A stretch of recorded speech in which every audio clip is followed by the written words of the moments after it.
Bonsoir, bienvenue au Grand Journal. Il y aura un référendum pour les moins de 18 ans. Les étudiants d'au moins 3 écoles secondaires dans la région vont tenir leur propre référendum avec leurs propres questions. Une initiative de 9 étudiants.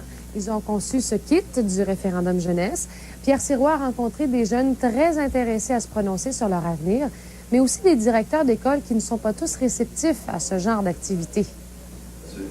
Veux-tu que le Québec se sépare du Canada et qu'il devienne ton pays? Une question qu'on posée et acceptée à l'unanimité par les 9 étudiants concepteurs. Comme dans un vrai bureau de scrutin, il faudra montrer sa carte d'identité et apposer son vote sur le bulletin. Ça va être l'épaule avec une table là, en arrière. C'est comme un vrai référendum. Jusqu'à maintenant, les écoles de Vanier, Ancienne-Norette et Saint-Charles-Garnier ont autorisé la tenue de l'événement qui, il faut le dire, a été conçu avec le coup de main de certains parents. On jure que l'événement est absolument neutre, sans partisanerie et que l'initiative vient uniquement des jeunes. Le choix de la question, c'est vraiment les jeunes qui l'ont fait. Et il fallait être là pour le voir.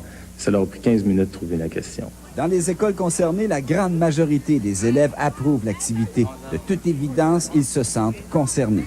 Parce que je pense que c'est important. Je pense que les adultes votent, mais ceux qui sont les plus impliqués là-dedans, c'est les jeunes parce que c'est notre avenir qui est en jeu. Peu importe la décision, c'est nous après qui vont faire que soit ça fonctionne ou soit ça ne fonctionne pas du tout.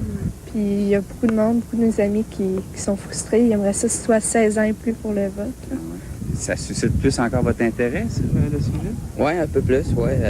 Je vais suivre ça un petit peu plus pour être au courant, là. Avec de tels arguments, certains directeurs d'école qui y voient aussi une fonction pédagogique n'ont pu refuser pareil événement. Mais il y aura des ajustements, comme la question qui écarte l'offre de partenariat. Les élèves, je trouve qu'elles devraient être modifiées pour tenir compte de la réalité, de la vraie question. Rien contre, disent les parents bénévoles et concepteurs qui ont fait parvenir leur kit de référendum à plus d'une quarantaine d'établissements.